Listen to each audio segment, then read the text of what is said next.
Welcome back, everybody. This is OmniTalk Retail coming to you live from NGA, from the Fusion Group booth number 1307. Chris and I have been here all day. We have. We're going to stay. And we're going to be here all day tomorrow. We're going to stay here all day through happy hour from 4 to 5. Through the bagging competition.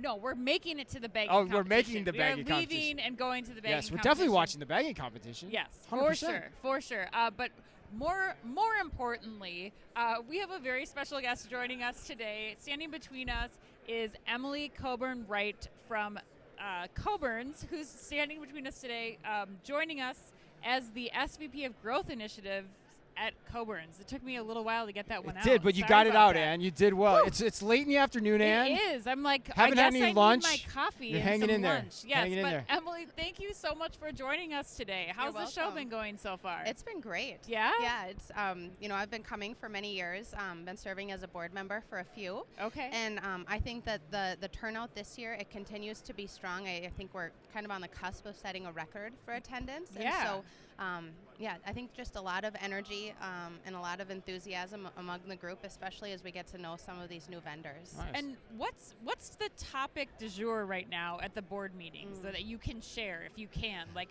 what are people hoping to get out of NGA this year and in the future? Well, one of the things that I think that the board does just tremendously well at NGA is the advocacy on behalf of the industry. Okay. There are a Right. number of key pieces of legislation that we need to continue making progress on to provide relief to grocers. Yeah. So that really is the primary focus of NGA right now. That's great. And we just had Amy McClellan on from Spartan Nash, who's also a board member too. And it's great that we have these representatives to actually inform some of those decisions from the perspectives of all the independent grocers that rely especially so heavily on the organization. So Yeah, absolutely. That's great. So Emily, let's dial it back now. So we've got a large national following, even international following at OmniTalk. And so why don't you set the table for us? Why don't you explain what Coburn's is, and then let's talk about your role, because your title is very interesting, Growth Initiatives. Want to learn more about that as well? Sure. Well, Coburn's, we're a five-generation grocer based in central Minnesota. This year, 2024, we celebrate our 103rd year of business. Wow. I represent the fifth generation of the business to be working. For Coburn's, I have a younger brother also who's in that fifth generation. But we operate 77 grocery stores throughout the Midwest, so Minnesota, both Dakotas, Wisconsin, Illinois, and Michigan. Oh, wow. Okay. And, over the years, we've diversified our business, I think, as a lot of grocers have. So we operate our core brick and mortar grocery stores. And then in addition to that, we operate fuel stations. We have pharmacies, liquor stores. We're strong into the e-com business. That's one of my responsibilities. So really tried to branch into complementary types of businesses that complement, that grocery experience. It's so interesting because I remember when the pandemic hit, Emily, and Coburn's was one of the first major grocers, at least in our region of the country, to do delivery the way that you did that.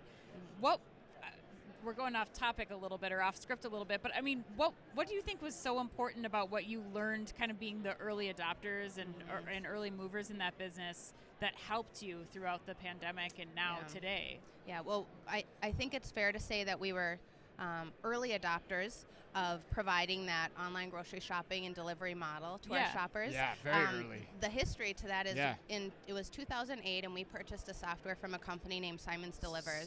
And you guys probably were familiar. Definitely, I remember that. Yes, I remember. And Simon was truly, and his team, they were really the pioneers of the industry. But they were true software developers. They didn't have that grocer expertise, and so that's when we came in. We were able to learn. We operated then. We rebranded as Coburn's Delivers, and we operated that business for a number of years. And shortly before the pandemic, of course, not even having any foresight to a pandemic, we scaled that software across all of our brick and mortar locations so that we could offer at least grocery pickup in all of our markets. And then in some markets be able to offer delivery. We did wind up shutting down that original Coburn's Delivers office. We had been operating it as a warehouse fulfillment model. It was just too darn expensive to operate, truth be told. had we had the foresight that the pandemic was upon us, we may have kept it open because Yeah. it would have been really Right, good for right, that right. business. But you know what? It really served us well because we were able to serve our communities with that online shopping experience across all of our markets, and that's just continued to propel us forward to today. Got it. Okay. So let's bring it back to you then. So talk to us about your role. So growth initiatives. You mentioned e-commerce a little bit, but I imagine it's much more expansive than that, especially as we talk about omni-channel retailing and everything that that's about. So Yeah. The areas of the business that I work with would be e-commerce, liquor, fuel, franchise, and pharmacy. oh my God, And so just as- that. Yeah. Just that. Those 5 or 6 things. It's a really fun blend of businesses to work Yeah. with. As we look at our organization and we look to the future, we know that for the foreseeable future, it's going to be a real challenge to grow the core business within grocery. And so, to continue our growth as a total organization, we're going to look to really supercharge our performance in the areas that I'm responsible for. And we're on a really good path with that. We have a very dynamic team, very committed team to that future. I mean, we're going to continue investing in the grocery side of our business, but we just know that we're going to have to offset that And a so bit. those are the core areas that you guys have put a stake in the ground and saying, look, we're going to try to grow in these spaces that you Yes. oversee. That's how that should be interpreted. Yep, exactly. Got it. And as you kind of think about being here at NGA, all the things to look at, all the new technology out there, what your core objectives are for Coburn's and your role for this year, what kind of floats to the top when you are thinking about some of the things that you are going to check out here that you think the audience who's coming to NGA should be paying attention to as they're walking the halls? Yeah, as I think about the areas that I'm responsible for and this show and how I can take back, what I'm learning here, I think that, certainly we are on an e-com journey right now. We are actually re-platforming, and we're calling it, we're grand opening our new digital store this fall. Awesome. I love that. And so we're trying Yeah. to envision that online experience as a true store. We think that it sets our employees up for the right frame of mind to be Sure. thinking about all of the features and the experiences that we want to give them. Yeah. And we think it also, for all the partners who are helping us build this digital store, it sets the tone with them too. Yeah. So kind of keeping that experience in mind, we're meeting with some of those key partners here. Okay. And then I know that I haven't gotten to the booths yet, but I've been told there are some really good franchise partner options who are here today too. Oh, cool. So keeping our eyes open for that also. Or my eyes open. Yeah, this is kind of a jack of all trades show. There's a lot Yeah. of things going on at this show. Yeah. From how does that develop? Like from the board's perspective too. Like how do you guys think about, and what role do you have in putting on the show that actually is here that people are ingesting and taking in? Yeah. Well, I think I have to really give all the credit to the NGA staff. Yeah. They are the ones who really listen to the feedback. They conduct surveys each year after the conference, and the show has really evolved where, years ago, I think when my colleagues and I were attending this, there wasn't the partnership with IGA, who's now here today. They are they now attend this show.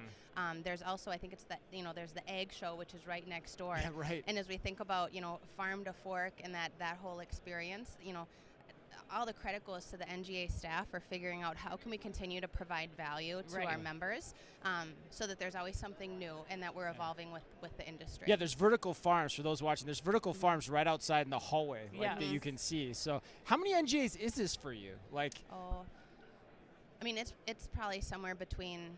It's probably around 13 to 15. This is my 15th year with Coborn, so I think. 15th my year at God. So I Coborn's. think Okay, and you've been here almost every year. Wow. Yes. Yeah. Oh my gosh. Mhm. Well, Emily, anything that you think in the industry right now is getting more attention than it should, or like technology? We've heard from some people AI is the one that they're throwing out there, overrated, underrated. Like anything else that you've heard in the hallways or after your presentation this morning that you think might not be worth putting as much time in for some of the attendees as they are, or is maybe the media or reporting makes them think that they should? Good question. I don't know. I think when you were starting to ask the question, I thought you were going to say, what's the topic that is just getting a lot of the attention that we need to lean into. Yeah. Maybe I'll give that one. 'cause Do I have that. an Go easier for it. Do answer for that. Yeah. I'm really eager to learn more about retail trade media or retail media. Yeah. Okay. And so that's one that we, as we're replatforming, we're trying to think about how can we capitalize on that. Yes. So I think that's one that's earned. I don't know. You're making me think. I'm finding a lot of value throughout, so I don't have a good answer Yeah. to the first Right. question. But nothing overhyped. You really just want to come here to learn, essentially, is what you're saying, right? Absolutely. Yeah, and the retail media question, that's a big one for you guys, especially as a Mhm. regional grocer. Like, Yeah. or a you know, that's a tough nut to figure out, a tough nut to crack. So we actually were talking about that earlier this morning, Right. about the efforts going into helping the small local independent grocers get a handle on retail media as well. So, all right, Ann. Well, that was great. Thank you so much. You're welcome. Thank you for having me. Of course. Thanks for taking the time, and we will be around again this afternoon. Come stop by booth number 1307, Fusion Group's booth. Thanks again to the Fusion Group for helping make all of our coverage of the NGA show possible. And until our next interview later on, Chris. Be careful out there.